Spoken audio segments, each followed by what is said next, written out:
Talk Show. Recorded live. This show contains mature truth content. Listener discretion is advised. Attention, corrupt politician and corporate heads, or any dumbass that needs to be taken down. Congratulations. You have just pissed off the loudest spick of Brooklyn. Louie Bee is an American and loves liberty, especially his freedom of speech. Declaring war on all bullshit launching info Katusha rockets into the enemy's camp. Broadcasting live from the forest of hate.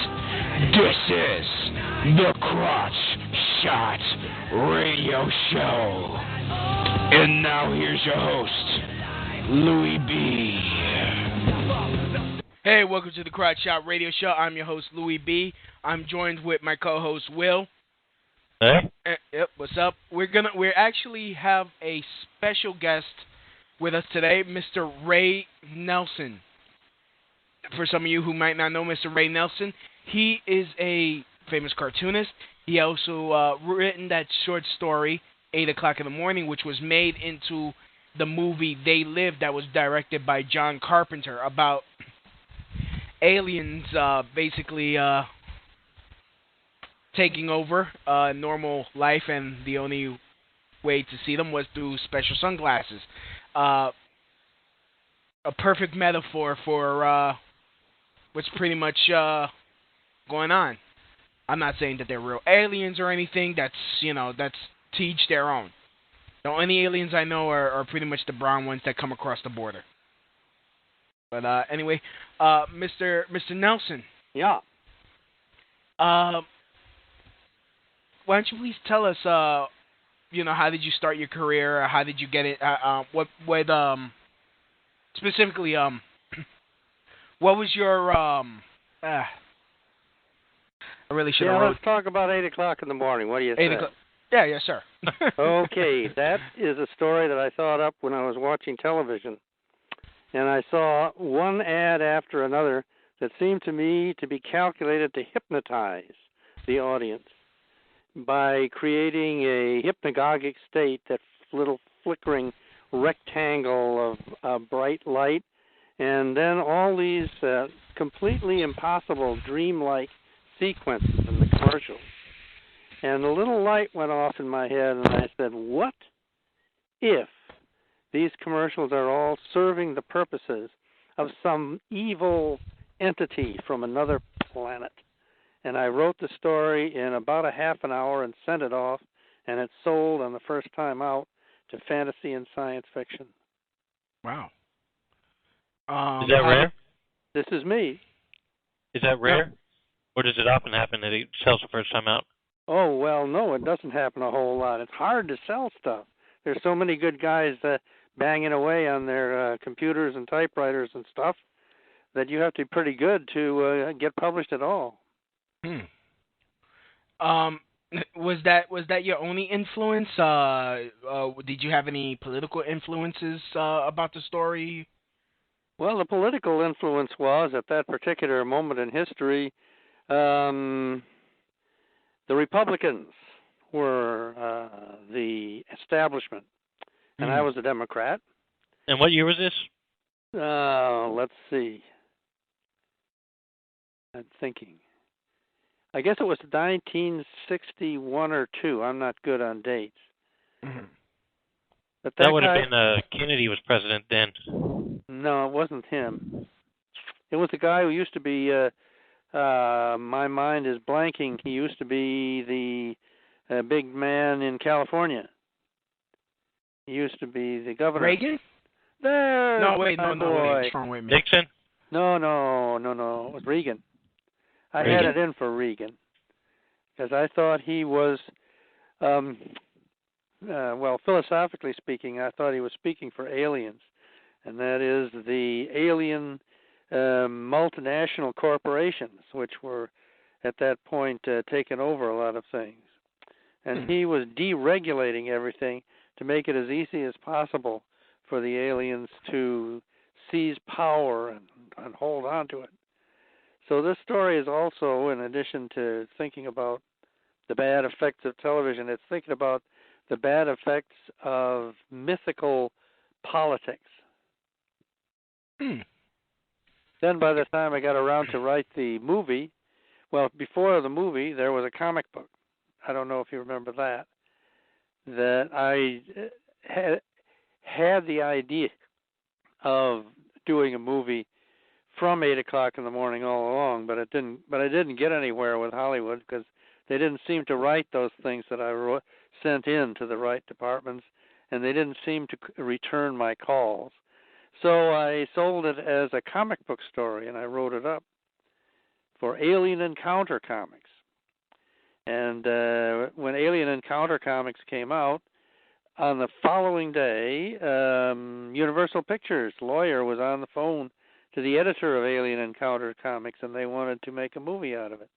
So that sort of destroys the myth that nobody in Hollywood reads anything.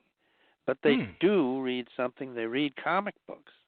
And that's a little tip to everybody writing out there who wants to get into the movies.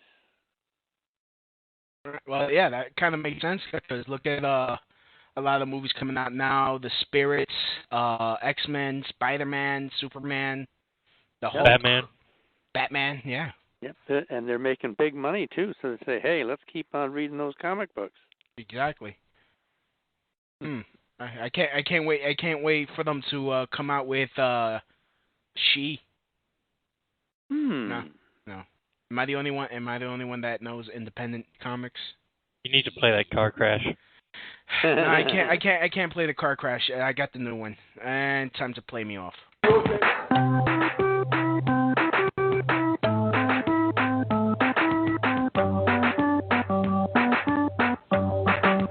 All right, we're back. I just made a bad joke. Well, I still am thinking about the hypnotic quality of television and how it can make people, soften people up for really ridiculous messages. The latest thing I've been hearing is they say, well, we better not shut down Guantanamo because then some of those terrorists are going to be in the United States, and they have this spooky music playing in the background. Right. And the spooky music pushes across this hypnotic message of fear, and people just kind of forget there are already lots of terrorists in jail, and none of them ever escaped. Do you think that there's something to, whenever you're constantly being bombarded with these hypnotic messages, you're also becoming immune to it over and over again, so they have to keep getting more and more intense, if you will. But I don't believe in the immune part. You don't think so? I don't believe you get immune. I believe that with luck, you start to see through them. But most people don't start to see through them. They just become more and more hypnagogic, more and more susceptible to hypnosis. And I believe that because I recently got rid of my TV. Good for you. Recently I was a TV addict for many years. And I feel my head clearing up. I'm able to think better thoughts. And it's true because the recent studies came out that when you watch TV, you're basically in a sleep state, and it does hypnotize you. And things go sliding into your brain that you hardly even are aware of. Mm-hmm.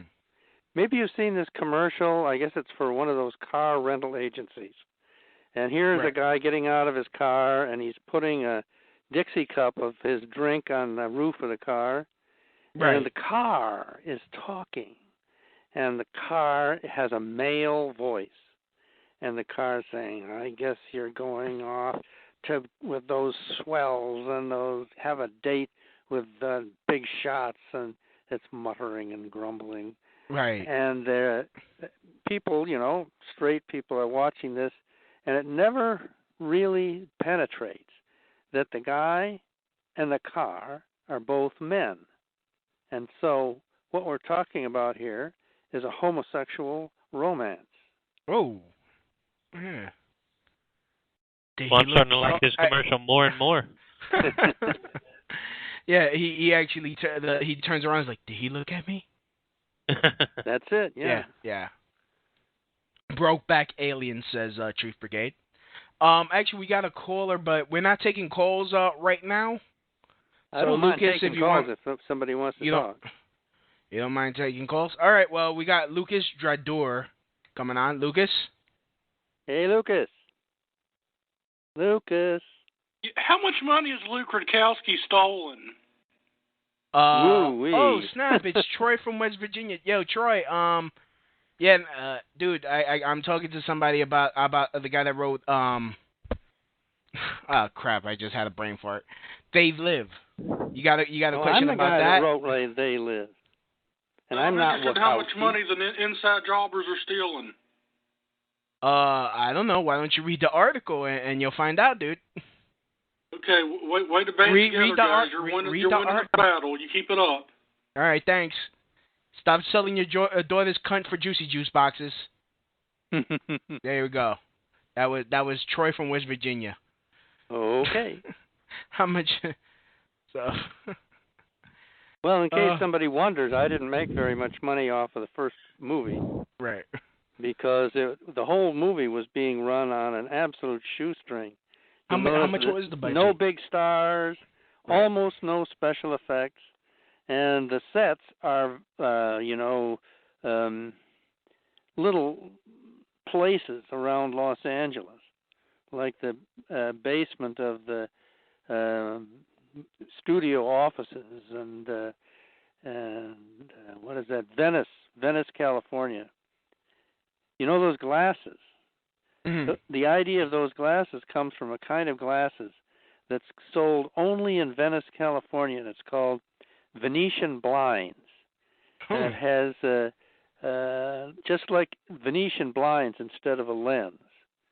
And that gave me the idea that special kind of glasses like those might be, actually I was thinking we would actually use those glasses, but that was a little too obvious. So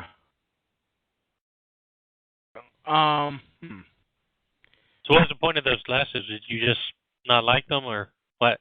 Well, they look too obvious. Mm-hmm. I mean, like, why you wanted to base them off those glasses? What stood out about the Venetian blinds that made you want to include them in the movie? Well, I wanted some kind of glasses that didn't look like ordinary glasses. And I've never seen these Venetian blind glasses anywhere else but in Venice, California. But it turned out they were so solidly identified with Venice, California, that I couldn't use them for my purposes. So there was a little rewrite there. There was a certain amount of rewrite here and there. And one of the rewrites was we had to we used just regular glasses to represent glasses, not glasses that looked like weird glasses. It was it was evening at the Improv all through that movie. Wow. But it still came out good. I mean, I found them. Oh man, those are awful. Those Venetian glasses.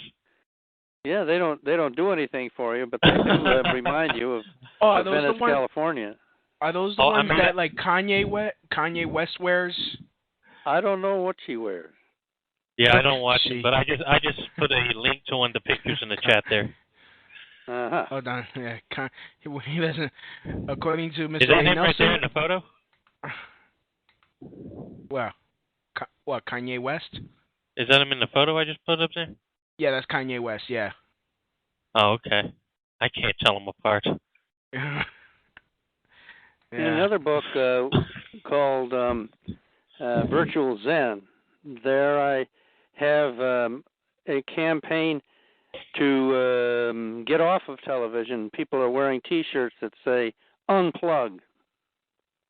So it isn't just this one place that I have put in my oar against modern television. So, did you get any backlash for basically, having a public service announcement stating that TV is bad for you? It wasn't that we got backlash for any particular part of the movie, but we got an enormous backlash from the movie as a whole, because most of the, in fact, all of the sponsors of the movie, the ones who bankrolled the movie, they were all Orange County Republicans, and they didn't know what they were bankrolling.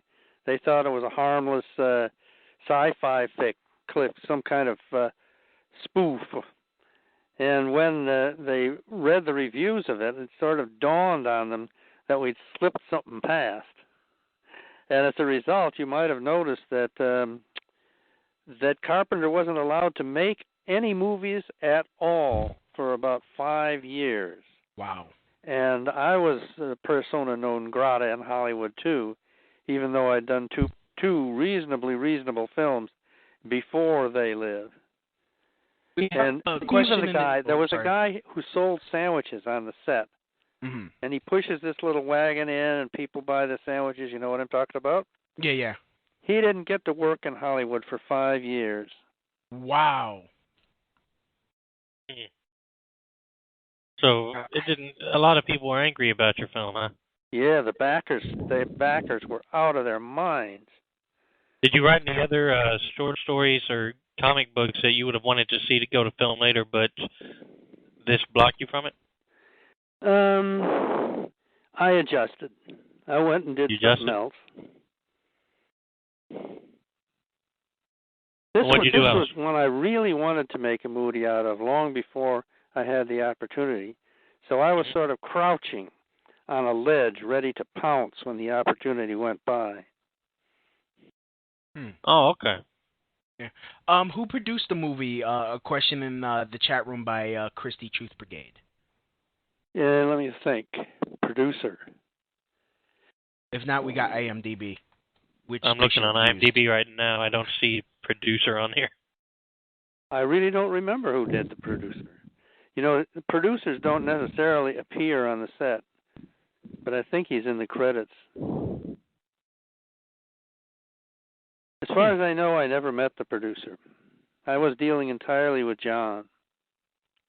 Do you still talk to him on occasion? Maybe... I haven't talked to him on any occasion for about maybe 5 years or so. Wow. We've drifted apart, like that poor guy has drifted apart from his homosexual car.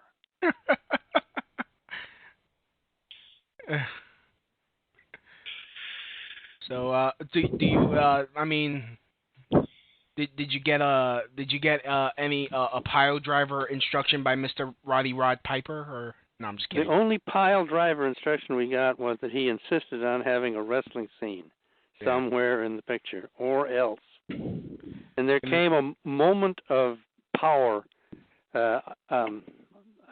crossing swords, you might say, because Roddy was seeing that the movie was going on and was almost finished, and there was no wrestling scene.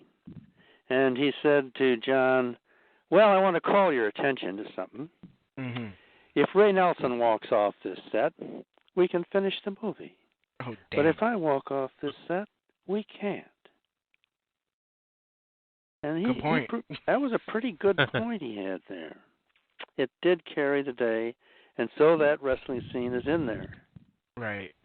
So but if you stop and think about it, it's an awkward fit, because right after that there comes a scene where Roddy and the black guy are all banged up. Right, Raymond. And they go in this hotel room and they say, "Ain't love grand?" And what they life? really were banged up. That's not special effects. Wow. So they really beat the crap out of each other?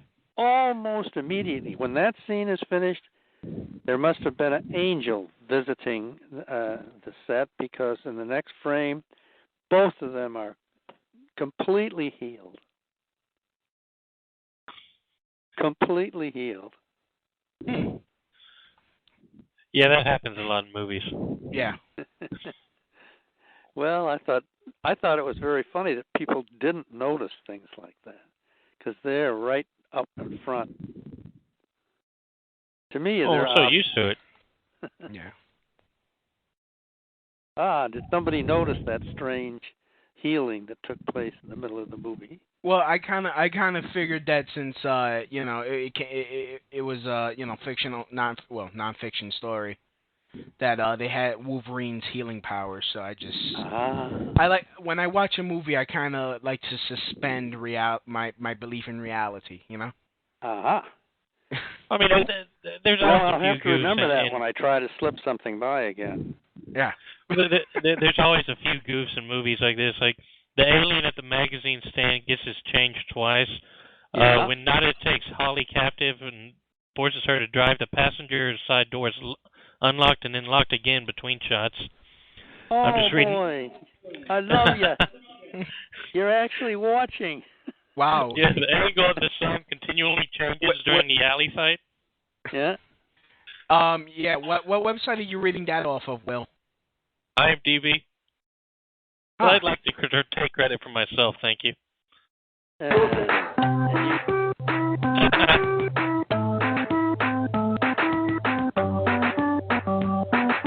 All right.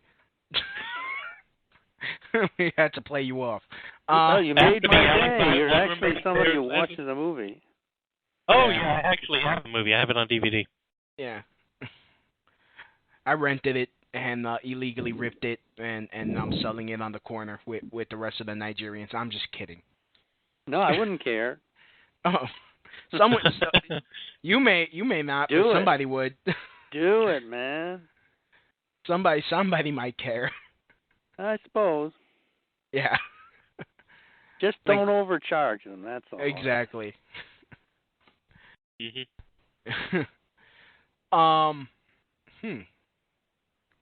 I'm trying to think of let's go with some of the questions in the chat room. Should I add red beans to my Cajun jambalaya? No. He's like, who are the backers of the movie? You know, I could be sued if I told you, so I think I'll just keep that to myself. For real? Oh, really? You can't name the investors of a movie? That's confidential? Yep. Wow. Okay. They're not. They didn't want to be in the film credits, so I think they didn't want to be known. They just wanted to get their investment back and then a little extra, and go on to the next thing. But they didn't want to be. I'm sure they don't want to be associated with this movie. Wow. I think that I'd find myself in court if I named these dudes. Okay, is that because they don't want to get barred from Hollywood like you were right after the movie? Well, I'll tell you what they can do if they feel the urge. There was a guy who worked for the Disney Studios. I'm trying to remember his name. But he was drawing Donald Duck from the first issue of Donald Duck to the last. And then he retired, and he started, just for his friends, painting pictures of Donald Duck. And the Disney Studio stopped him with a lawsuit because they owned Donald Duck. That's what happens in Hollywood, man. You got to watch out. Right. And this was this by Dick Lundy? Carl Barks is his name. Oh, okay. It was discovered that he was the real Duck Man by a cartoon fan, who tracked him down. Did an article in an amateur magazine about him. And now in France, they're reprinting all of the Carl Barks cartoons with Carl Barks' name on them instead of Disney's. Oh, okay. So, then did you really write They Live? I really wrote it. I wrote it along with. I wrote it along with Carpenter and his wife and Roddy Piper. We were all working under a group pen name. But let's see. It was Carpenter. He did an interview for a movie fan magazine, in which he said most of it came from Ray Nelson, and I think that's fair to say that's the truth. Well, I know that Louie agrees with me on this. The only complaint we had about the movie is it needed more nudity. Yeah. I'll remember that next time. Yes. All yes, right. That. What's wrong, baby? Credits. What? Yeah. Who was that actress, and where can we find her? No, I'm just kidding. She's probably not that pretty anymore. That was 20 years ago. Yeah, that's right. The years have probably not been kind. No. Especially she's showing, going around, getting naked.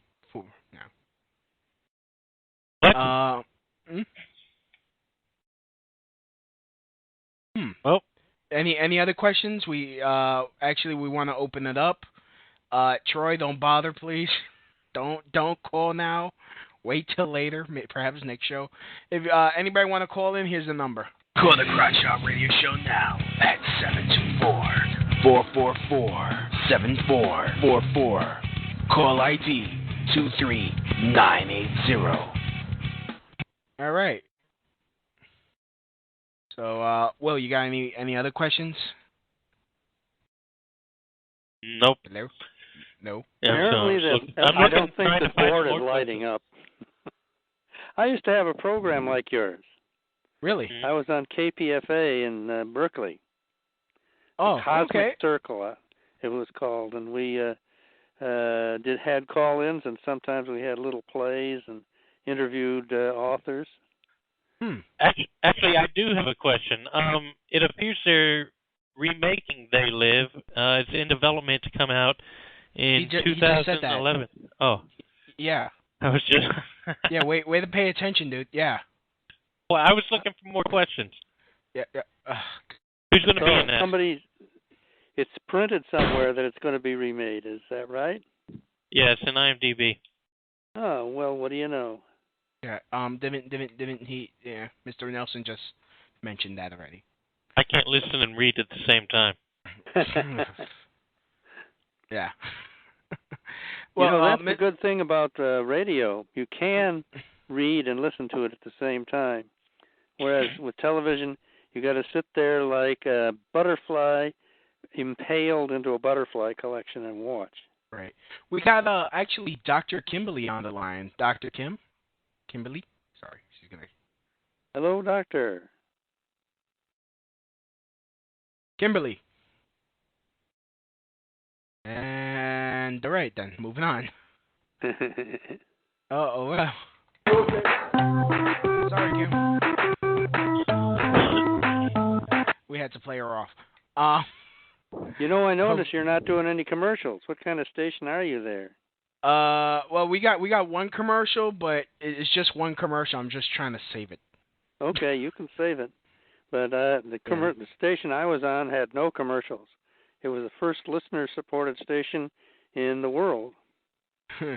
Well, I mean, we're listener-supported, but they just support us by listening, not by paying. So. Well, with KPFA, I don't know if you know about Pacifica Radio, but I guess twice a year now, they have a pledge drive.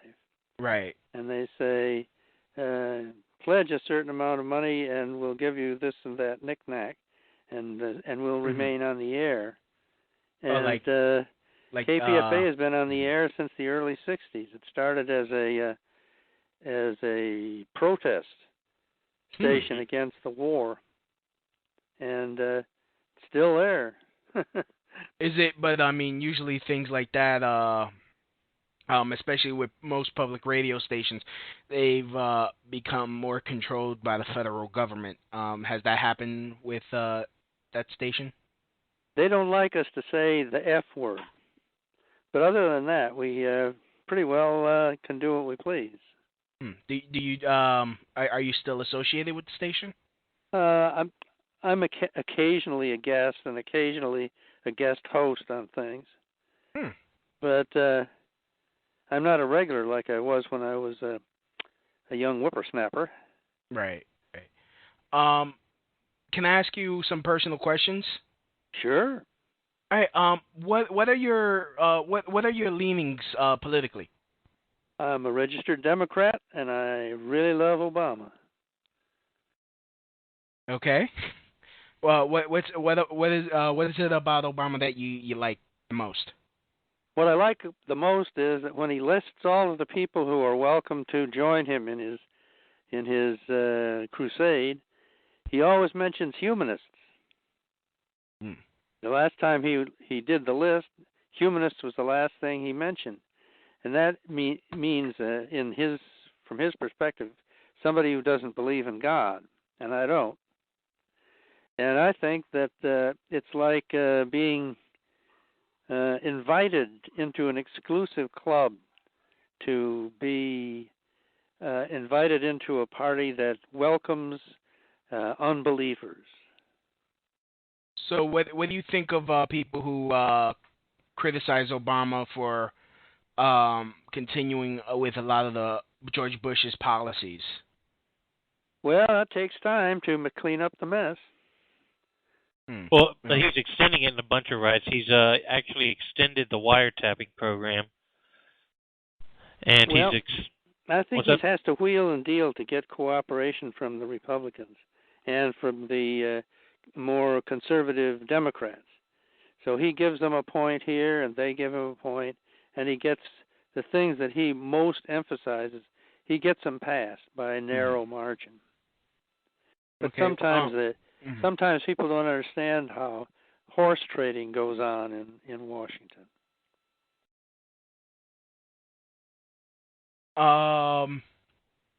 Okay. What do you think about what he did earlier about actually after his trip to Mexico? He spoke about having a gun treaty. An international gun treaty. Well, if we're talking about having a ban on assault weapons, I'm with it. Mm-hmm. I don't see, if it's a hunting gun, I don't see how the deer has even a little chance against an AK-47. Right. What about as far as self-defense is concerned? Well, I'm kind of a pacifist myself. I've never owned a gun.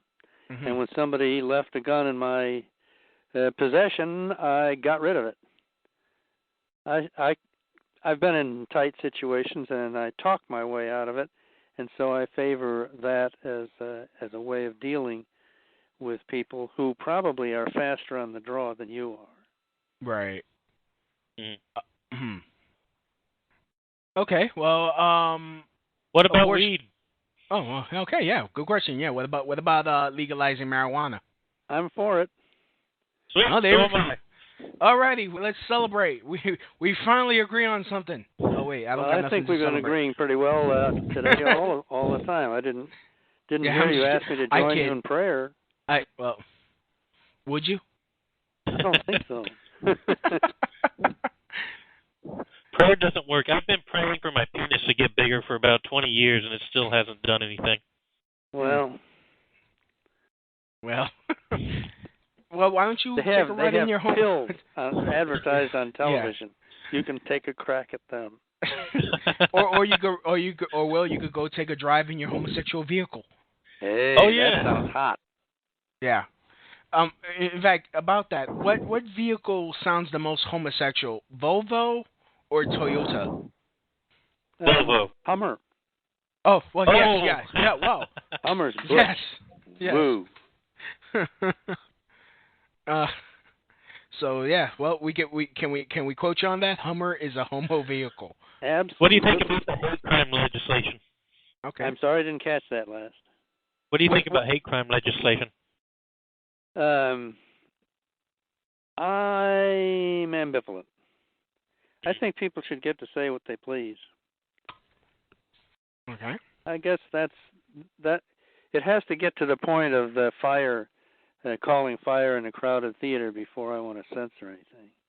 There's one thing if I have the dictatorial power, I would just repeal all the laws against pornography, every single one.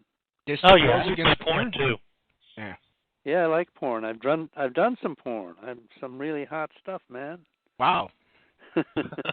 Well, why are we talking about They Live then? Let's talk about the important stuff. Oh man. So what else can we get into? There's a rare collector's item book of mine that's porn, and I've seen it quoted at $500, and it's a paperback, and it's called "How to Fuck Like the Stars." Wow. I think I wrote that book.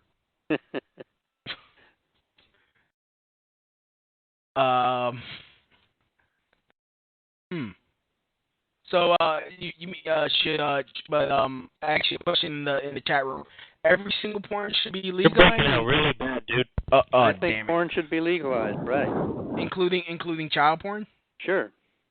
Really? Nobody ever got pregnant from a picture. What about child pornography? Well, I don't think that anything happens to somebody when they look at a picture. It's not necessarily harming even the kid. Okay. You know, the guy who wrote Alice in Wonderland had a thing. He took hundreds of pictures of nude Moppet. And he's still a favorite amongst the younger generation. How do they get the picture in the first place, though? I mean, isn't that harmful to the child? I don't think so. Oh, Jesus. Well, I think I might ask you to join me in that prayer now. Yes. Oof. I don't want to get you guys tossed off the air. Yeah. You told me I could speak freely. Right. And I don't regret it, not one bit. I really don't. There's truly no sarcasm. You'll keep your chin up all the way to the grave, which may not be too far away. Wow. Is that a threat?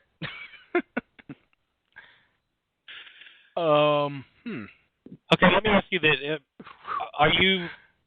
you're against censorship of any kind, right? Mostly. Well, what about just offhand? I can't think of something that I'd be against. Well, what about people putting information out there on how to make a bomb?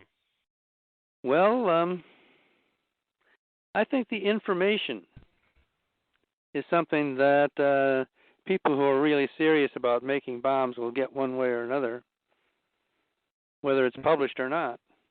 Right. If they want to make the bomb to blow up all their kiddie porn? Well, yeah. Now, that's getting towards the edge of the line. Okay. Sorry, I don't want to see kiddie porn there. I don't want to see all those little pieces of paper raining down like snow in the middle of summer.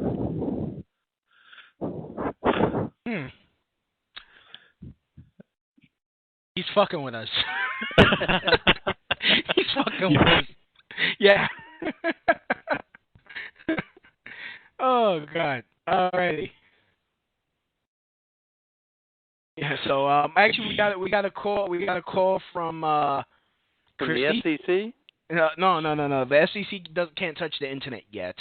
Okay. Yet. This is Christy. Christy, you're on the air. Hey, Christy. Hello. Okay, what's Christy. going on? Please, someone talk now. Oh. Okay, what's going on with my what's going on with the phone lines? I can't. No one could call in. It sounds like they call in and then they fake out. Yes. All right, Dr. Kimberly. I think they're filled with fear at the sound of the sinister undertones in my voice. Right. We're gonna try this again with Dr. Kimberly. Dr. Kimberly, can you get? You there? Okay, here's one. I hear something. I hear something. Yeah. I'm here. Oh, Dr. Kimberly, hi. Hello, Kimberly. Hi, you can hear me. Yes. I can hear you. Okay. What is the gentleman's name who you're interviewing? Ray Nelson. Raymond Nelson? Yes. Ray Nelson. And you wrote the movie They Live? along with 2 other people. Okay. I just want to kind of get a handle on this. You like Obama, right? Absolutely. Because he includes people who don't believe in God, right? Right. Okay. And you're not for gun control, or you're a pacifist. You think people should not have guns, right? I don't think they should have combat weapons. Okay. We should be as armed as well as our military. Really? Mainly to protect us from our military. There's a reason from that. Read your history books. Well, I've read a lot of history books. I've even written some history novels. Oh my God, that's but scary. I don't see a be whole nice. lot of, be nice. You know, the U.S. Marines haven't taken a pot shot at me yet. No matter what I said. Oh. Mm-hmm. Well, you're in a select group, though. Right. You know, not everybody can say that, sir. Mm-hmm. I'm a what? You're in a select group. Not everybody can say that. You mean that there are lots and lots of people who've been shot at by I'm not going to say lots. I'm going to say there are. Ooh. How about Case? Tell me. How about you're talking to one? Really? They shoot at you? They have shot at me, yes. Well, I'll be damned. What I've even taken pictures. I was driving down the road. Taking pictures. Okay. Mm-hmm. Now it's taking shape. You know, I think you're one of us here, exposing the biggies. They never took a shot at me, but they did keep me out of Hollywood for quite a few years after I'd done my damage. So they haven't actually shot at me yet, I have to admit. Oh, keep running around talking about all the kiddie porn. They'll shoot at you soon enough. Yeah. It may not be guns. It may be laser weapons by that point. Oh, okay. That, or, you know, he may be exalted in the new administration. You know. The fact that you're still talking means that they didn't hit you. Correct. That says something about the marksmanship of our boys in uniform. Maybe they better go back to school. Or maybe it says something about me. You can duck a bullet? Just maybe. Wow, hey. You have no idea who you're talking to, sir. Yes, you are. Please stop talking. Yeah. I'm sorry? I was talking to the person in the chat room. She said, my turn. I'm going to go ahead. Yeah. Somebody wants to talk here. Yeah, Chrissy, are you on? Yes. I am. I had to go downstairs and check the jambalaya. Hey, by the way, should I add some red beans to that or just leave it with rice?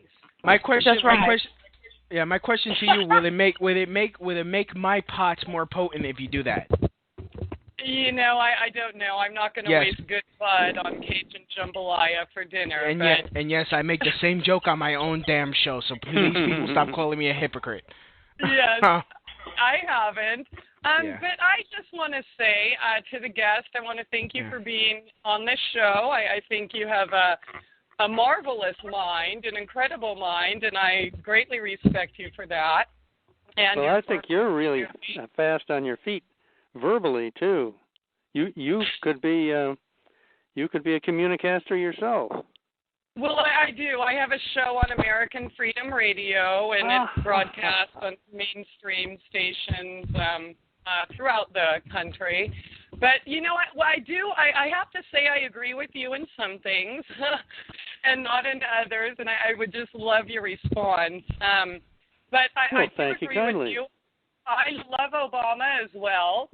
And the reason I love him is because he has been caught in, over 100 lies just in the last 3 months, and he's making it evident that it doesn't matter what side of the perestroika you choose, Republican, Democrat, blah, it's all the same thing. They're all being run by the same people. They're part of the same club, and you are not in it. Neither am I. Speak for yourself, milady. Maybe I am in it. You don't know. Well, that's true, and you said a couple things that caused me to question, such as I was the one that asked the question about the investors because I'm from that part of the country and did my little thing in Hollywood, so I am familiar with what's going on. But anyways, maybe, I don't know, maybe you'll want to talk about that, maybe or not. Maybe you'll even want to come on our show. It is free speech. Everyone is allowed to agree to disagree. We're not exactly as out there as Crotch Shot, just so you know. Goodness, what's this separation going on here? Does that mean we're extreme? Well, that just means we're Truth Brigade Radio on American Freedom Radio, and we try not, I think I accidentally say shit and ass and bitch once in a while, but, you're not allowed to technically say, the other so-called vulgar words. Get it but, out. What would be some examples of those words? Yeah, well, we're not supposed to say fuck, That was a so trap. that's why I call into Louie's show once in a while, because I can say fuck as many fucking times as I fucking want. So now I'm going to fucking ask. You're turning me on, baby. Wow. Woo.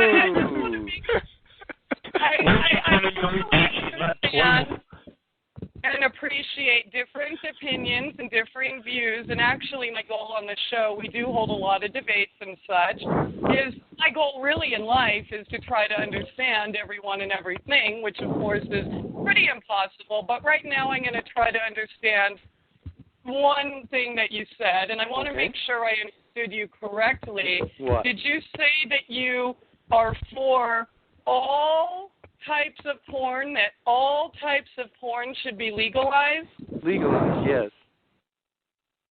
Okay, well, let me ask you this. I also heard you say something about the children in the photos, that's not harming them, but what you need to know is these children are victims.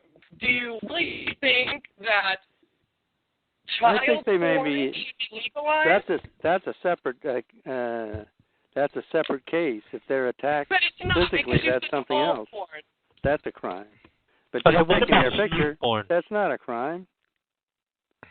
Taking pictures of naked girls or boys? Just taking a picture. What about, I'm sure you're familiar with the Franklin cover-up. Should that type of porn, incest from our world leaders, our people that we pay, our public servants, should they be allowed to rape and molest and sodomize little boys and little girls, and that should be legal? I don't think that raping and sodomizing and all that should be legal, but I don't see any point in taking pictures illegal. All you have to do is click a shutter. You don't have to assault anybody. Okay, but you're talking about a picture. Yes, do you think that the photographer could have taken more than one picture in that photo shoot? I wouldn't be surprised. And do you really think those naked children were there at will? I don't know. I didn't get a chance to ask them. Okay, well, I can tell you something. My 3-year-old daughter was raped, molested, and sodomized, okay? And I don't know if there were pictures taken or not, but I know that she was in pain. It did not feel good. What I well, do that's know, another thing. Besides, that's not pornography. The word "crack" is the word pornography. That means there's a picture. If there isn't a picture, it's not pornography. I'm going to talk to you about another part of pornography, and there's a TI, targeted individual phenomena, gang stalking, organized stalking, whatever you want to call it going on. There are women that get gang raped, maybe only once, sometimes on a regular basis. Even I'm against that. That's assault. Okay, but let me tell you, this is pornography. It's a separate because crime. The guys think it's cool. They work for someone. They take videos of it. They take pictures of it, and then they post it on the internet.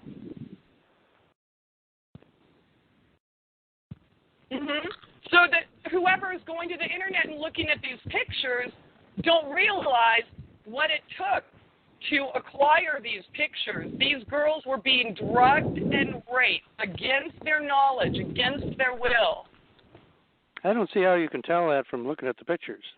Talking to victims about that. Well, as I said, I'm against assault, but taking pictures is okay. So what you're talking about is like naked baby in a box-up pictures, taking a picture of your baby's first bath. Is that shouldn't be illegal? Or are you talking about serious stuff? Okay, let me try to clear this up. Wow, it looks like this has become a hot topic. All right. Do you think there are clothes that are inappropriate for young, like, minors to wear? Well, I used to be in a nudist club. We went to a beach. Dude. In California, and there was bare bods as far as the eye could see, and many of them were kids. And I didn't see any crimes, as I would call crimes, taking place. Nobody assaulted anybody. Nobody forced anybody to do anything. And there were even a few people who kept their clothes on.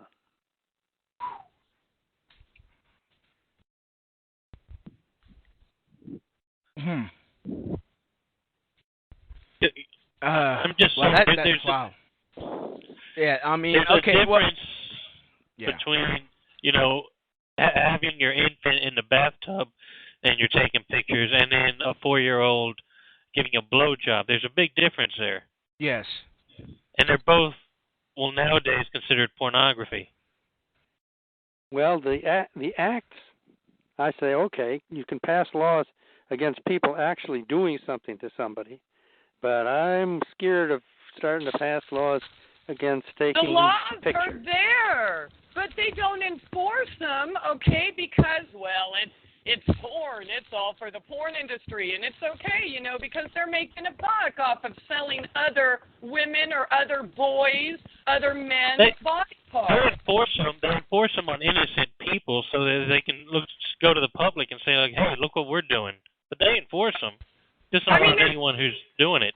Oh, come on. If they enforced it, every single pedophile on Capitol Hill would be behind bars. No, they enforce it on innocent people. They enforce it on because Ricky's they have life. money and badges and guns. The same thing you don't want us to have. That's how. Seems to me that an awful lot of people on Capitol Hill are too old to get it up. Wow. That's funny. That all sounds good in theory, but not even close, honey. Well, I guess there's plenty of Viagra to go around. Yeah, well, wow. Yeah, let's medicate the population some more. We need more poisonous drugs in our system so we can talk about sex all day, watch sex on the TV from Carl's Jr. commercial, learn about sex in frickin' kindergarten and 3rd grade. We can watch sex on our streets and frickin' have it in politics. But I'm sorry, this has no place in politics. All it right, has no place in legislation. We got another caller here. Thank God. Yeah. This is enemy combatant. Enemy combatant, you're on. Hello, enemy combatant. Hello. Hi. Yes. This is Ray. Hi, this is Glenn. Nice to meet you. Okay. I was listening for just a couple minutes there. Not too sure how you guys got on the topic, but you guys are discussing whether or not naked pictures of people is considered porn, if there was no rape involved. Yep. We were talking about it. How did you stumble upon that topic? Just curious. I really don't know. I think one of the callers brought it up. Was there like a specific case that you were examining, or? No, nobody's brought up a specific case. All right. I mean, I can't really comment other than just maybe giving some general feedback from what I heard. But it seems to me like you're concerned, the gentleman speaking is concerned about, criminalizing photography. Yeah, actually, how we got on the subject is we asked what he thought about pornography, and he said that every single solitary form should be legalized. Yeah, I said including child pornography. Yep. Yeah. And what do you think about that, Louie? Well, I mean, I didn't hear you really talk. I just heard the other two guests. Right. Well, I mean, me personally, children are children. Children need to be protected, and I mean, there is a difference between innocent pictures of babies bathing. I mean, hell, I got a picture of me bare ass when I was 2 months old. But I mean, there is but I mean, when you correlate that, when you see like a little girl in like a nightie or performing sex acts, that's damaging. I mean the spirit. It's not going to ruin your reputation to say yes, but I just want to ask you personally, Louie, have you ever seen kiddie porn, video or photography? Of course not. Hell no. No? I mean, you don't have to go out of your way. No. You gotta. I mean, the thing is, ever since I, started associating with people like Kevin and other people that are for the reform to the sex offender registry, I actually educated myself because I wanted to protect myself from accidentally downloading or viewing it, so I educated myself on the terms that are used, like keywords, like keywords like hussy fan, PTSD, pedo. Well, kinder. I know all about that. I was just asking you because I'm not trying to say that you're going out of your way to see this. It's just no. And of course I have seen these videos. I mean, I was just trying to make the point that there is a difference. This is all I can say really because I got to get back to work. I'm at work right now. I'm on lunch. Right. Basically, you can tell when the child on video or in the video is easier, but you can tell when the child is being made to do things against their will or whoever. But usually these rape videos that you were talking about, not every one of them, obviously. Some of them are genuine rape videos, but most of them are staged. It's not. It's mock rape. So I wouldn't really find any concern. The lady was talking about, these people being humiliated and then their the videos and photos being shared without their knowledge. Yeah, those are called snuff. Those are called snuff films, which are very rare, very hard to find. But a lot of times there is a genre. I don't think there's ever been a proven case of a found snuff film, a true one. Really? Yeah. Well, I mean. I can vouch. I mean, I know a couple people who are connected with the porno industry, and most of the time these mock rape videos are staged. I mean, that's not to say that I condone, videotaping rape and distributing it, but there's a difference, clearly. Very good.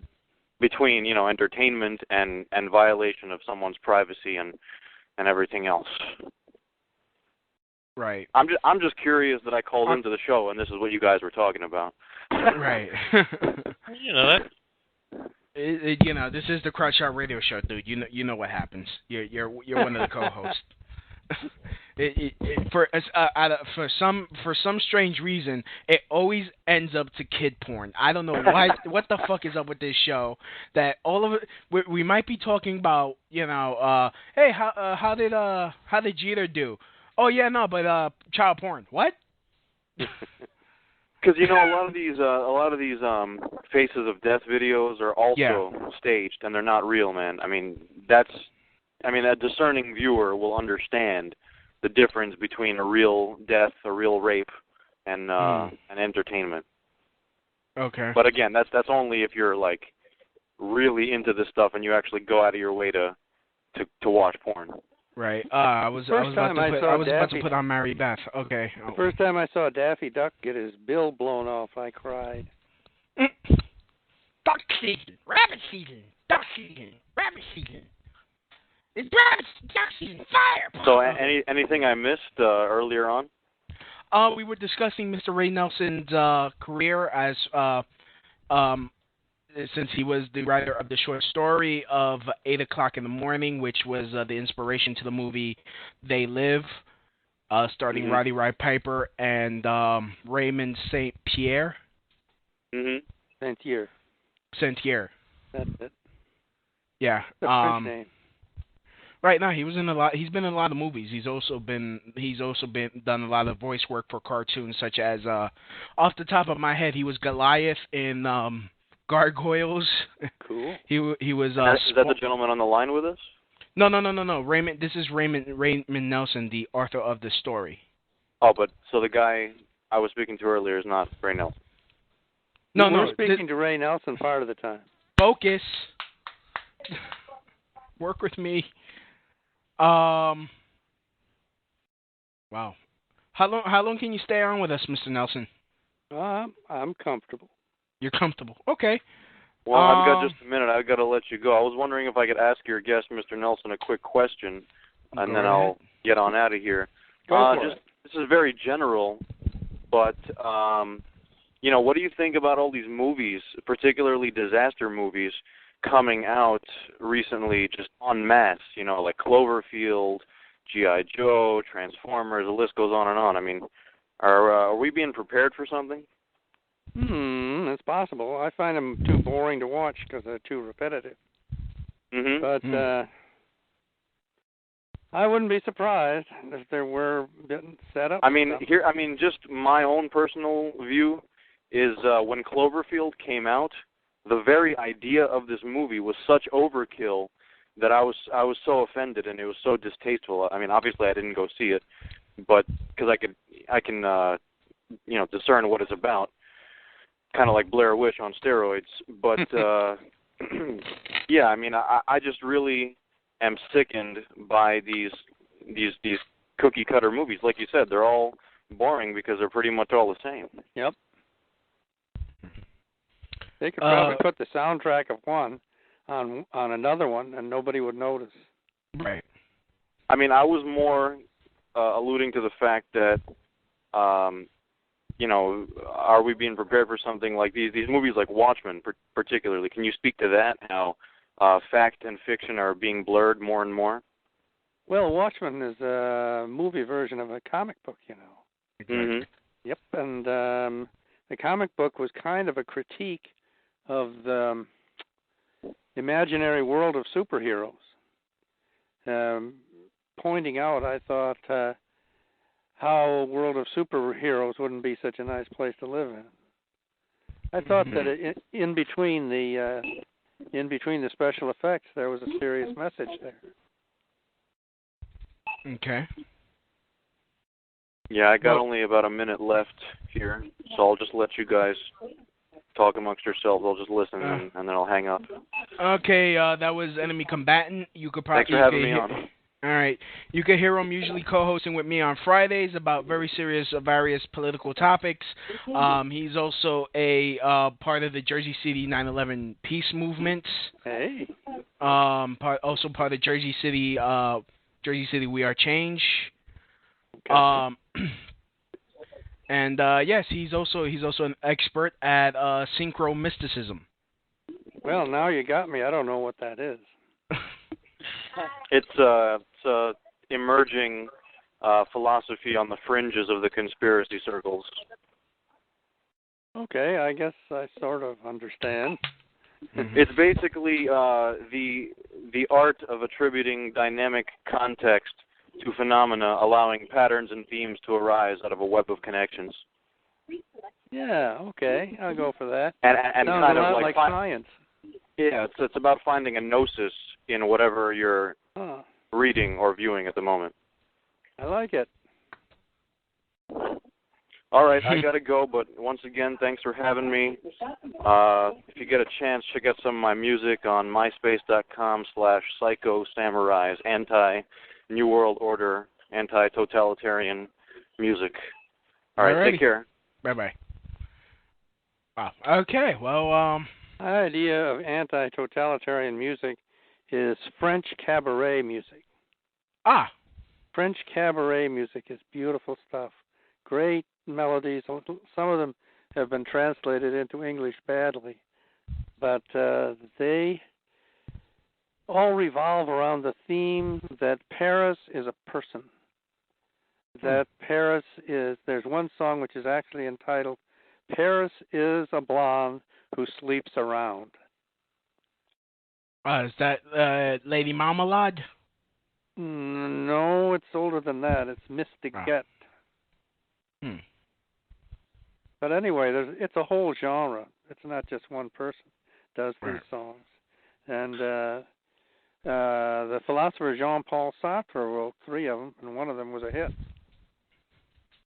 They're deep stuff, baby. Very good, yeah.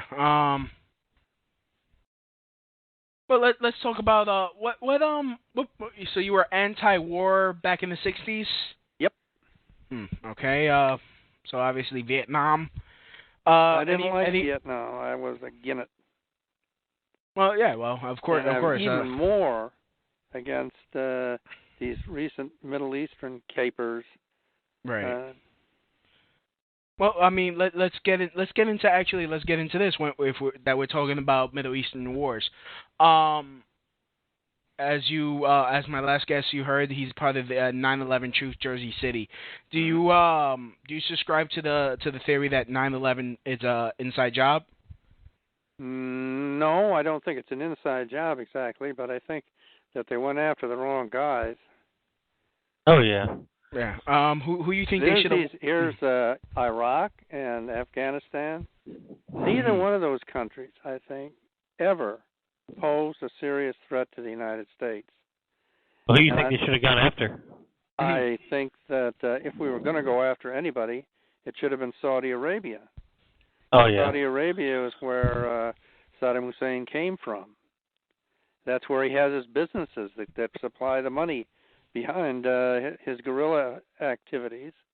And that was where most of the people in the 9/11 massacre came from. Right. There was a whole long list of reasons to point the finger at Saudi Arabia and not at either Afghanistan or... What about the Pakistan intelligence ISI link to Muhammad Atta, wiring the $100,000 to him? I have my doubts. I'm skeptical. Okay. I think that's being blown out of proportion. Mm-hmm.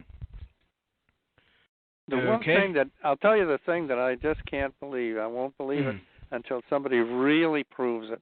I can't believe that a Muslim multimillionaire is sitting in a cave somewhere waiting for Americans to come and kill him.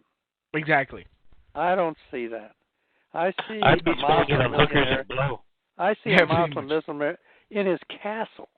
I think he has several castles in Saudi Arabia, and he's sitting in one of them, and he's watching the television, and he's laughing and laughing and laughing. That's if he's still alive. I mean, remember he was on dialysis.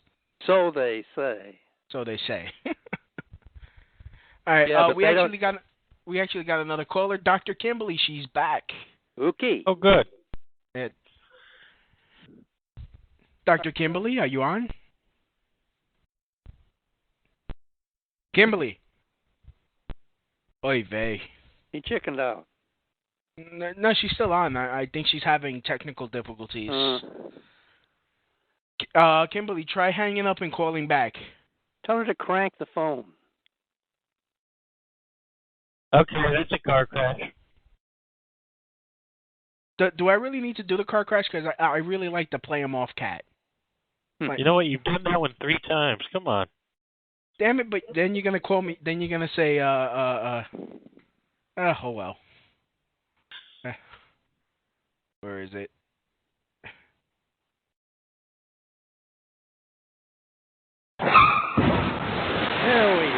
There we go. Go ahead, say. I forget what that was about. Oh no, because you call me a hack every time I freaking play that. Yeah, well, some people do their original stuff. Yeah. It sounds to me like Fibber McGee's closet. That's a car crash. That's what it sounds like. That was a radio theater show in the early days. That's it. Yeah, that's it. Yeah, okay, we got Dr. Kimberly. Hopefully this works. Dr. Kimberly? Dr. Kimberly. Ay, coño. Oh, there we go. Hello. So, hey, welcome back. Yeah, what did I miss? What a miss. Yeah. I'll download it later. So you have a show yourself, don't you? Yeah, Doctor. something like that. Well, if you do want me to be on your show, Louie will probably give you my web address. Serious inquiries only. Huh? Serious inquiries only. Serious inquiries only. Yes. Yeah? Yes. Go ahead. I gotta tell you, I love the movie. It's been one of my favorite movies. It's been one of my favorite movies for a very long time. Well, you must have been the other person who was in the theater when I was watching it. I was a little young when the movie came out, but I did buy it and I watched it and shared it with many people. She was 35. Oh, cool. Yeah. It used to be my little. I'm pleased. I'm glad to make your acquaintance. Yeah, how can we get an autographed DVD of it? By going on eBay and see if someone's selling it. What? I can't get an autographed DVD from the guy? Don't be that guy, Will. Don't be that guy. I've autographed a lot of books. It wouldn't be hard to find my signature. Oh, okay. There you go. Don't be that guy. That's just embarrassing now. No, I'd be the guy putting it on eBay. Okay, Jimmy. What, you're gonna starting a photo collection then? Yeah, that would be nice too. I could be a hack like you. Okay. You ball buster, I hate you. Son of a bitch. So, Dr. Kimberly, you got any questions for Mr. Ray Nelson? No.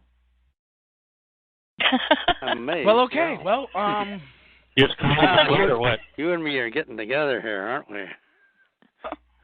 Something. I'm for that. I do it. I walked away for a minute, and I have to say, you do walk your walk, and you do talk your talk. You're not hypocritical, and for that, I've got to say, I give you that. Bravo. I feel the same way about you. So. That's cool. Yeah.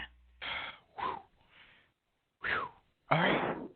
And if more people would at least walk their walk.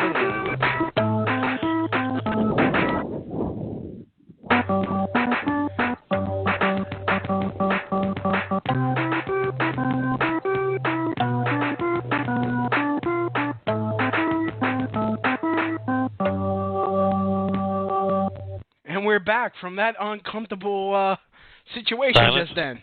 Yes. Well, let me ask you this. I don't know if it's been covered because I've been in and out playing Mom's Taxi. Okay. Mm-hmm. Okay. How did you get inspired for the movie? Have y'all covered any of this? I got inspired for the movie by watching television and seeing how it hypnotizes people. Mm-hmm. And this that was back the germ. in the day. That was the seed. I saw that the commercials, especially, were calculated to induce a hypnotic trance. True. The one that I haven't mentioned so far is the Hummer commercial. There's a Hummer commercial where it looks like he's getting into a spaceship, and he turns the ignition, and there's a countdown, and the Hummer goes roaring out, and you see what seems like the Hummer is going into orbit, and there is the planet Earth floating blue and beautiful in the sky. And it really is strongly implying that the Hummer has rocket capabilities that it can go to the moon. Nanu. I think people watch that commercial in the trance state, and they may logically not believe that the Hummer can fly to the moon, but the subconscious mind is sucking it in, saying, "Hey, let's go." Why can't they make a car that could go to a titty bar? I'll buy a car that goes to a titty bar. So what are your views on aliens? Well, they should get green cards. That's what you're talking about. I don't think that they have gotten here yet, and if they got here, I think they left in disgust. Or quarantined us. I wouldn't blame them. Okay, what are your thoughts on Mexican immigrants? Illegals, I like Mexicans. Aliens. I spent a summer once picking fruit with Mexicans, and at the end of the summer, the guy who was teaching me how to pick fruit said, "Why don't you come down to Mexico and live with my family until the next crop season?" And I damn near went. Wow. I think Mexicans are cool, and I California is officially a two-language state. It's a bilingual state. And one of the languages is English, the other is Spanish. And it's just fine with me if we can speak both of those languages and get the dynamism that comes from an interaction between two cultures. So illegal immigrants that are here, they should get amnesty? Yeah. They came up here to work, most of them. If they came up here to do crimes, I think they should be prosecuted for the crimes. But if they came up here to pick fruit, I'm going to get out there and pick a few pears with them and a couple of apples and maybe an orange myself. Some of them came up here to do radio shows. Isn't that right, Louie? I'm not Mexican. For the love of God, my people are Caribbean, you son of a bitch. And that just means they swam a little further. No, we took a plane. I assure you. American Airlines goes to Puerto Rico. Look it up. Google it. Not because it wants to. If you guys are Mexicans, I can only say welcome to America. Well, most Puerto Ricans were already Americans back hey, in that's the right. late 1800s. You have a very good point there. Goodness. From outside this country, the idea that America is just the United States sounds pretty ridiculous. It sounds like there isn't any Canada, and there isn't any Mexico, and there isn't any South America. So when people talk about this country in France, they say stateside, or they say les États-Unis. Yeah, but we're the only country that leave off matters. America. Yeah. Wow. I don't think we should have. We should think we have a monopoly on using that word. Mm-hmm. But no one ever cares about Mexico or Canada. Well, I don't know. Mexico, both of those states are interesting places. I have friends that live in both of those places. Mm. Right. There's a town in Mexico, it's called Ajijic, and there is a colony of writers and artists there. And being a writer or an artist is usually not a very high-paying job. Yeah. So it's nice for them that they can be in a place where the rents are low and the food So it's is a commune.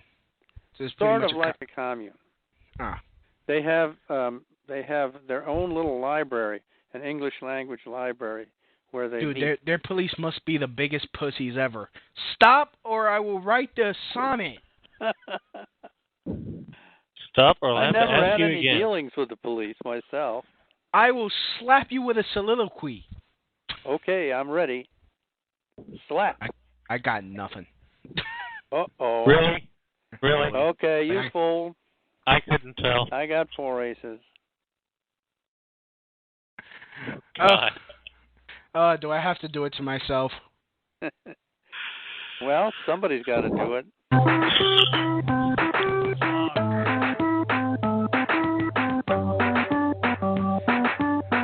It was a funny joke, man. It was a funny joke. Oh, just shut up. All right. Hey. Oh, man. Well, here we return to sanity. Yes.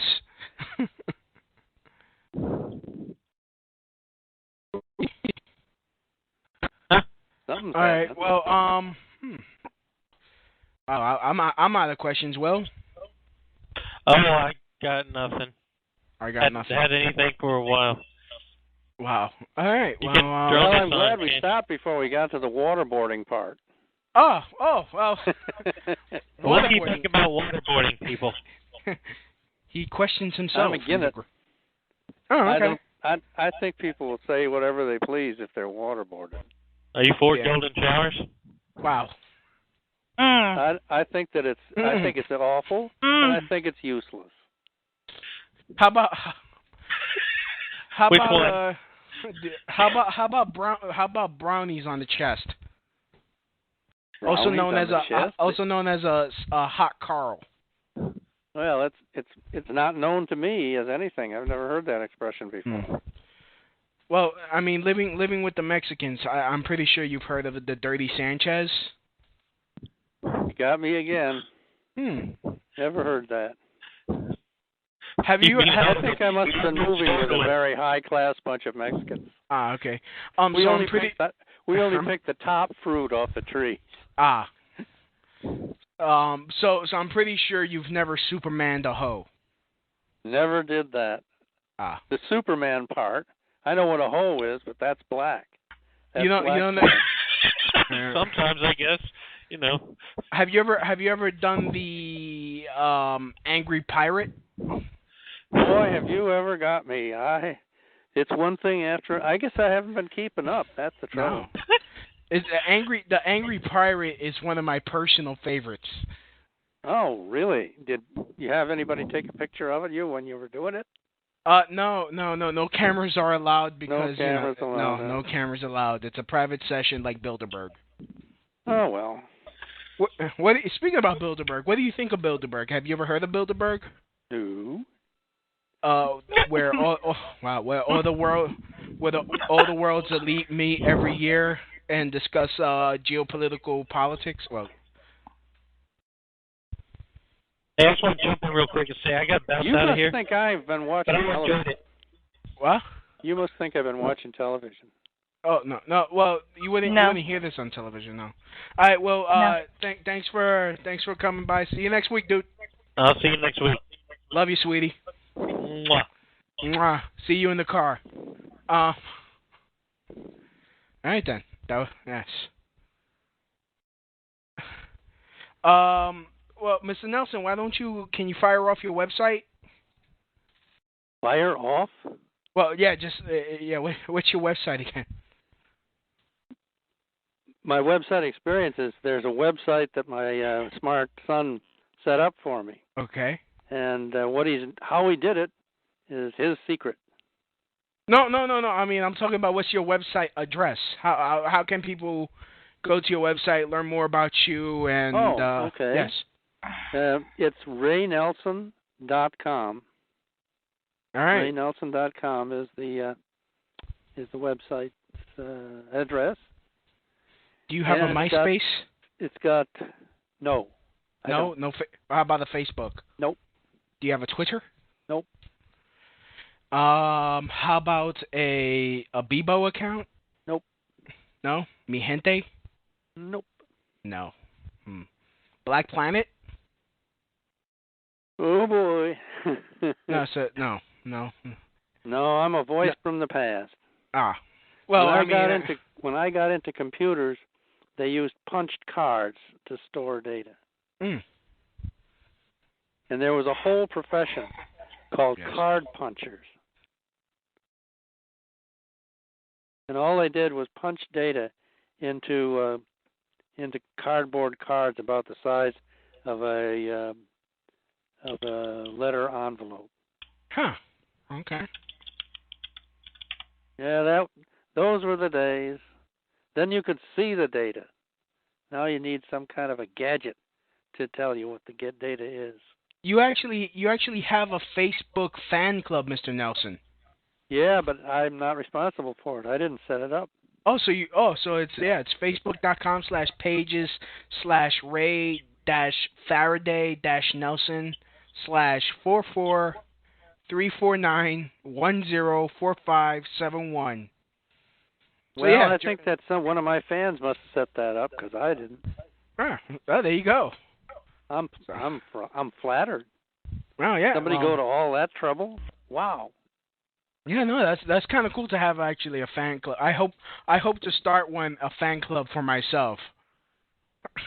No problem. But I think that's cheating. No, you just set up a website of your own and say something smart. Well. All right. Well, I've actually ran out of questions. I don't know if I'm going to open it up to people who want to call in. I think I've scared them all off. They're all afraid I'm going to take their picture in the nude.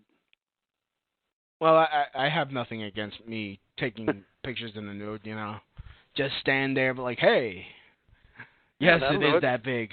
Yes, it is that big. No Photoshop. So for anyone who wants to call in, well, we still got Kimberly. Kimberly, you got any questions?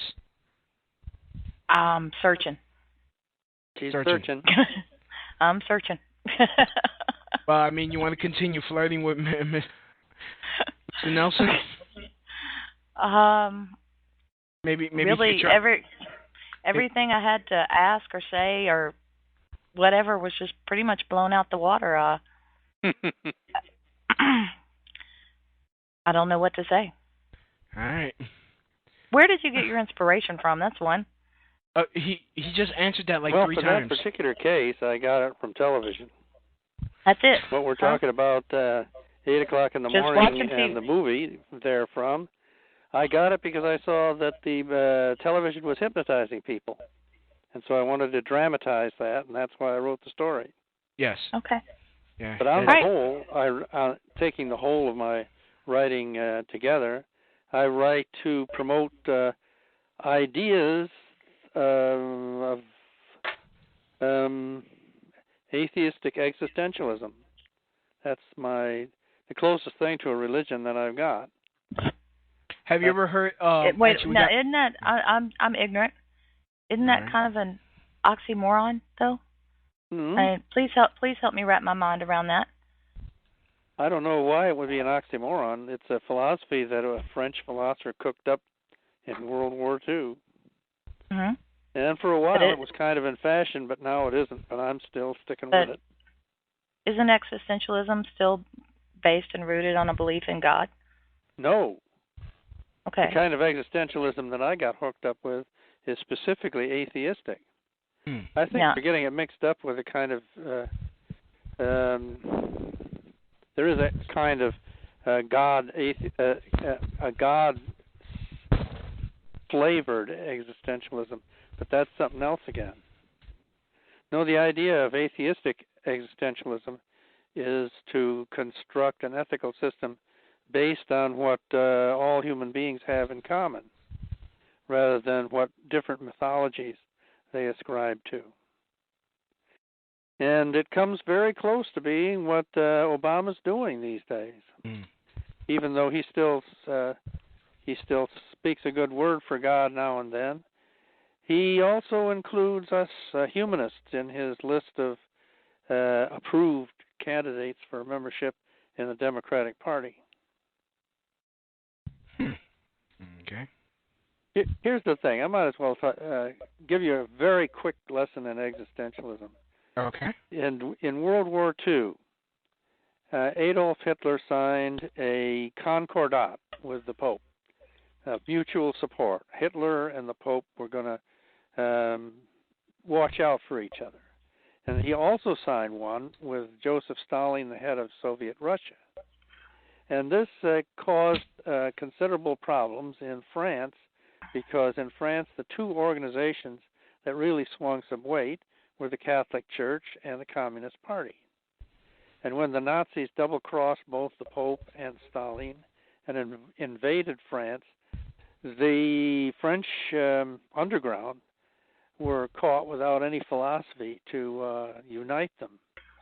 And this was improvised by Jean-Paul Sartre, S-A-R-T-R-E, and was elaborated after the war by a number of other people, including myself. And it is a philosophy of taking responsibility for yourself rather than putting it off on God or the government or something like that.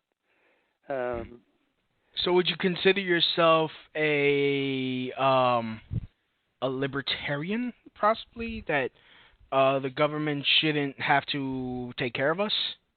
No, I think that a government, when it's properly run, belongs to us. In what sense?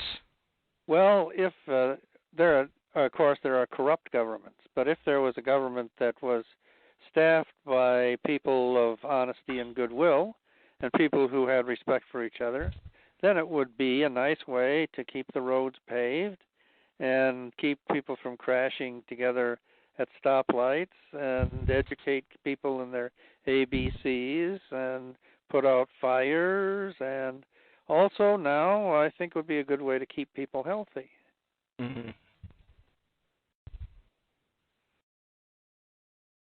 Existentialism falls in between the right and the left wing because it has a kind of unspoken peace treaty with the Catholic Church and also with the communists.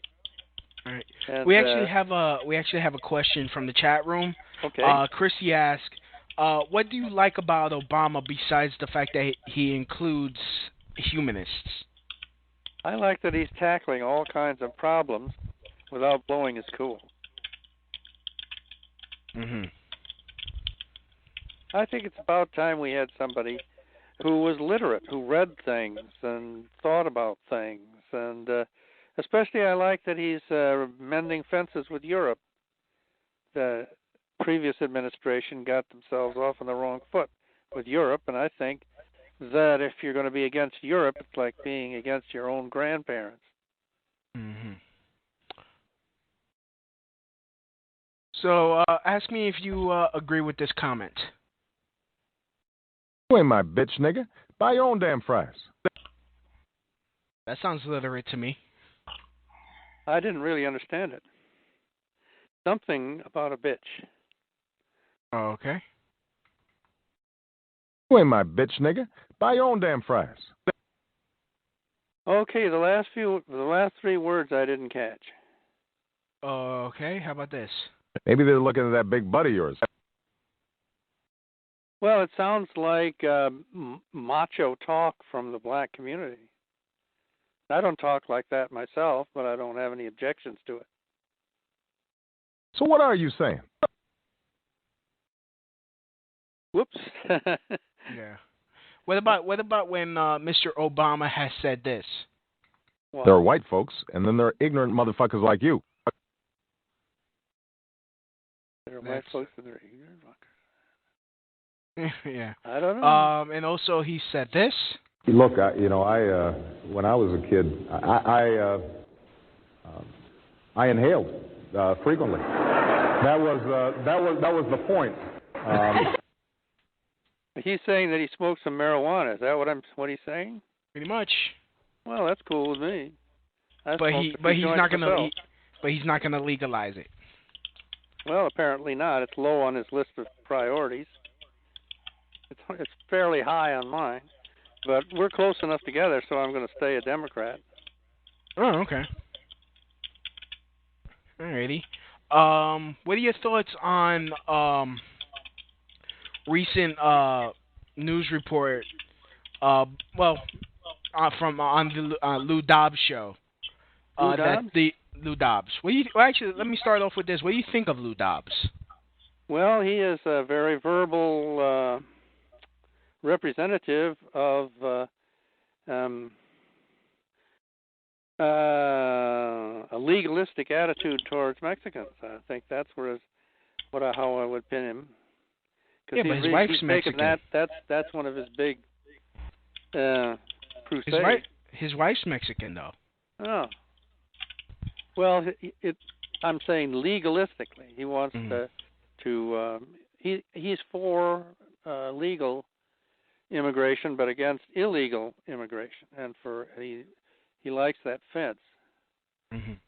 And also, on one thing, he and I agree completely, and that is he's trying to win justice for some border guards who got busted for shooting a Mexican drug runner. Mm-hmm. Well, I want to spring those guys, too. Okay.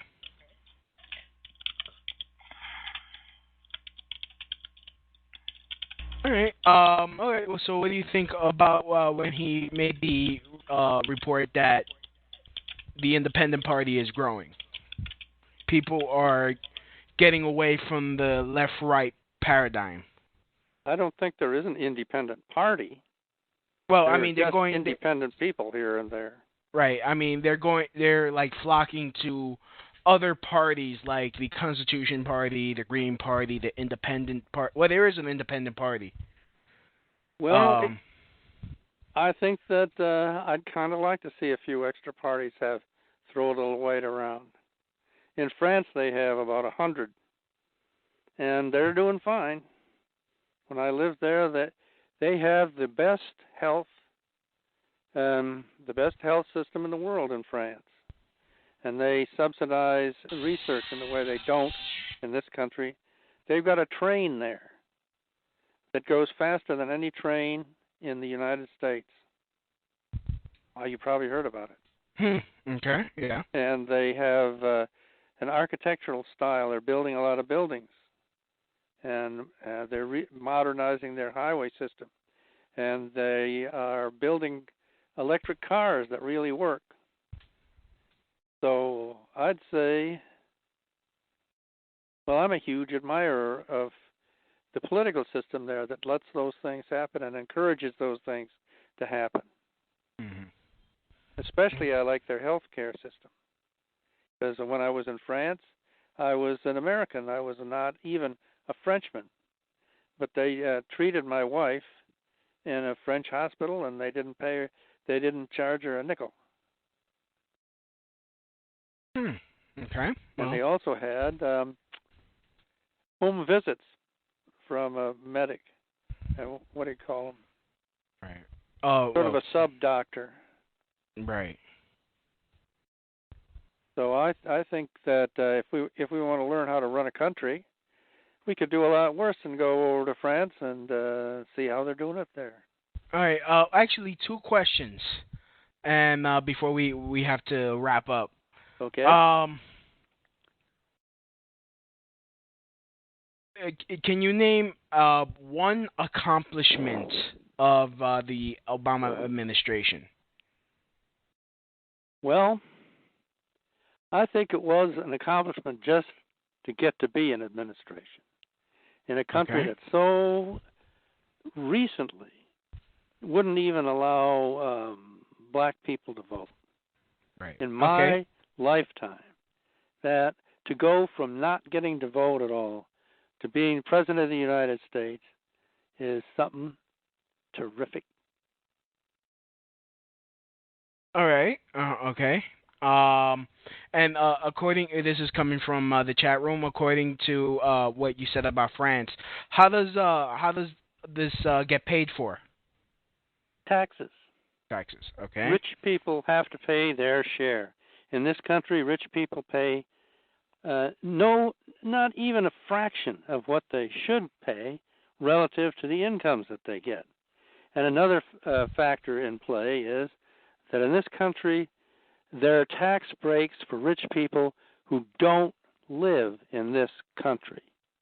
There are tax breaks for, let's say, an Australian billionaire who's buying up one radio station and one TV station after another. He gets tax breaks that ordinary Americans don't get. Right. And I don't think so, that's the way to run a country. You don't mind paying for illegal immigrants that have free health care? That Nope. single disabled mothers pay for it, but they can't get themselves. I think if the rich people in this country paid their share, we could do that and have money left over. So, all right. Well, so how much should people pay? I think 10% of income is about right. 10%. Okay. Oh, well, that's all I have, and wow. Again, it's an honor to have you on the show, Mr. Nelson. I have had a ball. I'm glad you did. Feel free and call back whenever you want. I got the timing right. I know when you're on. Very good. And feel free to give out my email number. Your email number. Okay. You're probably going to be getting a lot of requests after this for interviews. So hopefully it works out well for you. Again, the movie is They Live, RayNelson.com. Mr. Nelson, thank you for coming on. It was a pleasure. See you later. See you later. Ray Nelson, everybody. We're going to be taking a quick break and then come back to finish up the show. This is the Crotch Shot Radio Show. This segment of the Crotch Shot Radio Show was sponsored by No Sweat, 100% union-made apparel. Just check them out. Go to thecrotchshotradioshow.com and click the top banner. That is No Sweat Apparel. When you go there, tell them the Crotch Shot Radio Show sent you.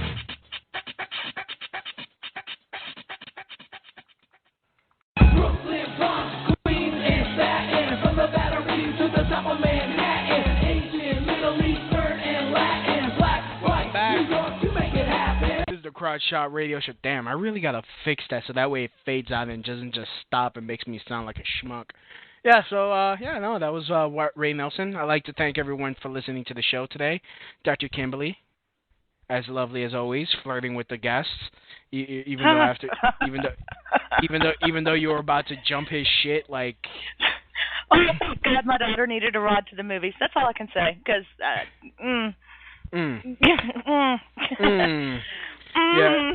Yeah, everybody wow. I heard Christy be polite, validate that he has a legitimate point of view and he's welcome to it, and and then I had to go, and I hate that I missed Christy, but yeah, I was about to not be polite. Yeah, I'm glad that you didn't need to. Oh God, turning on the fan because it's hotter than Africa up in here. Whoa, what were you thinking? I could tell. I'm not going to touch when he said Obama was the man. I'm not going to talk shit because he's going to download this show and he might not want to come back. But that's implying you want him back. Why not? He did a good movie. I just don't think he watched it. Oh my. All right. Well, I mean, he was still a great guest, no matter if I disagree with his love of Obama. But I took a step away, and I got to say, he's not a hypocrite. No. He walks his walk, and if more people would walk their walk, no matter what they believe, I think the world would be better. Right. We could do with a lot less hypocrite. Did I tell him that I would talk? I told him I would talk shit about him later. Did I make that? Was it a promise or was I just fucking around? Was I talking shit, saying that I was gonna talk shit? Because if it was me talking shit about talking shit, then I was just talking shit.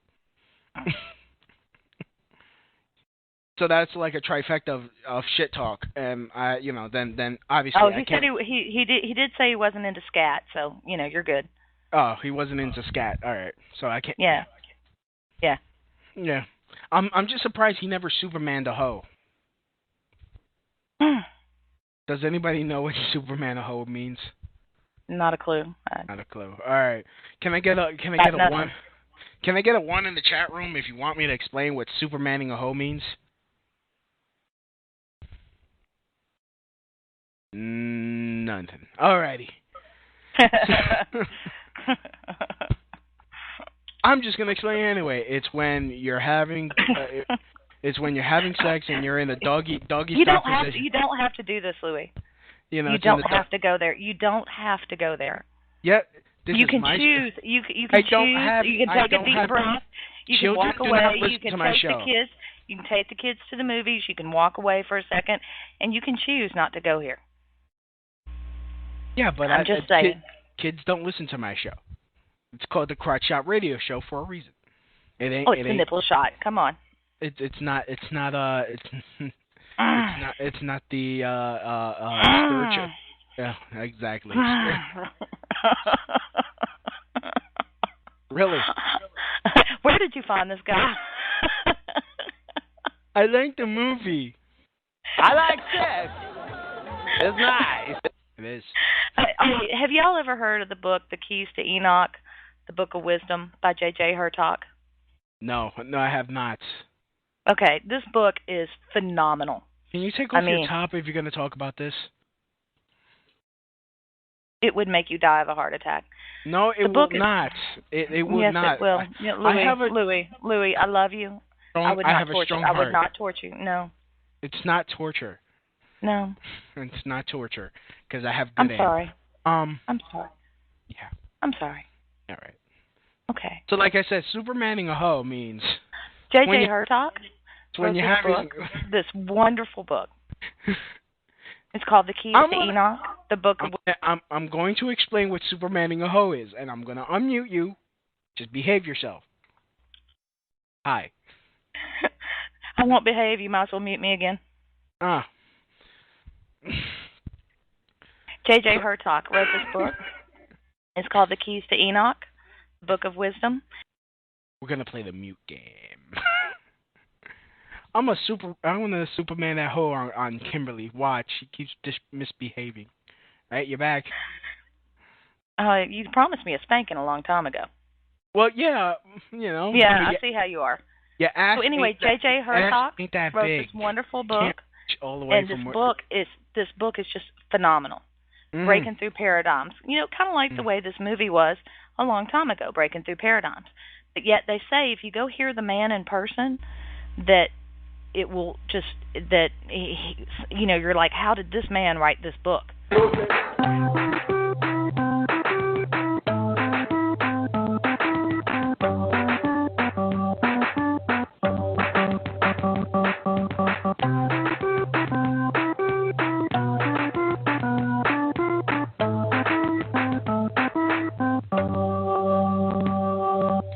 Thank you. That was Fatso the Cat playing off Kimberly. So anyway, he's a J.J. Hertog. Oh, okay. When do we have a sexy intercourse? I think it's after you hire a hooker. Well, no. Well, how much do you charge? You couldn't afford it. Goodness, I got $40. It's going to require a ring, some vows, paying off a house. I tell you. Wow, Yeah, I tell you. Wow. I mean, I'll give you a ring, 25 cents, and I'll vow to kiss you after we're done. But I like platinum. You like? I'm not really all that set on diamonds, but I like platinum. Okay, it'll be platinum colored. And the vows are very specific. All right. Anyways, we're going to talk about this later. We're going to talk about... I'm about to be divorced. Oh, my God. Wow. Mm-hmm. Oh, yeah. Do you know what's tougher than a Marine Corps wife? A Marine Corps divorce? A Marine Corps ex-wife. Ah. Show you my scary face. Yeah. You must be so freaking backed up.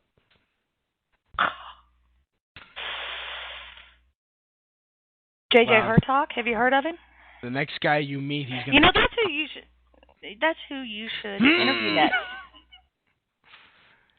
Nope. I'll kill him. Yeah. Who are you gonna kill? The next guy I meet. Yeah, you're probably gonna snap it off too. It's gonna just squeeze every ounce, like, oh shit! Now I'm a woman. I'm just wondering. Yeah. Can ovaries turn blue? I don't know. Are they two? It's a medical question. Are they it's two a medical black question. and blue circles like around your belly area? Or is that where ovaries are? Sorta, yeah. Yeah. Where do babies come from? The butt. Ooh, that's wrong. Yeah, that's what. Isn't that where babies come from? They come out of the butt. Oh, you're so wrong. Hey, I'm just sorry. I'm sorry. The only reason why I believe that is that, my aunt, was drunk and she was telling me about the birds and the bees, and she's telling me how she shitted out 3 of my cousins. So I was like, oh, so that's where they come from. So anyway. Yeah. Louie. Okay. How did you pull this interview out? How did you stretch it out to an hour and a half? It's called The Art of the Bullshit. and relying on other people. Did you kind of have to just pause for a minute and walk away? No. I stood here all 1 hour and 30 minutes, and I questioned him, and other people questioned him, and I held my tongue when he, because I'm not going to scare him off. Did he ever come off the kitty porn issue? Did anybody ever move him a little bit? Of course not. Of course not. Well, except it shouldn't be done if it's done, He's talking about like straight nude pictures, but if it's any illegal activity being done, like the child and sex acts, then then the so he act did should come be, off of it a little bit. Okay. No. The act should be illegal, but taking the pictures of the act should still be legal. They shouldn't be charged for taking pictures, just the act. And clearly, this is an Obama fan, right? Yep. Okay. All right. So yeah. Yeah. So let me end the show. Cause I'm gonna be on Skype for a little bit, everybody. That's Crotch Out Radio on the Skype, Crotch Out Radio on Yahoo, crotchoutradio.com. That's the blog. Feel free and check us out. Get click the ads, help a nigga out. All right. I thought you weren't that. I thought you were Puerto Rican. Well, we're all black on the inside. Okay. Yeah. So, this has been a Crotch Out Radio show, and as always, from your boy Louie Bee to your home. Fuck your mamas.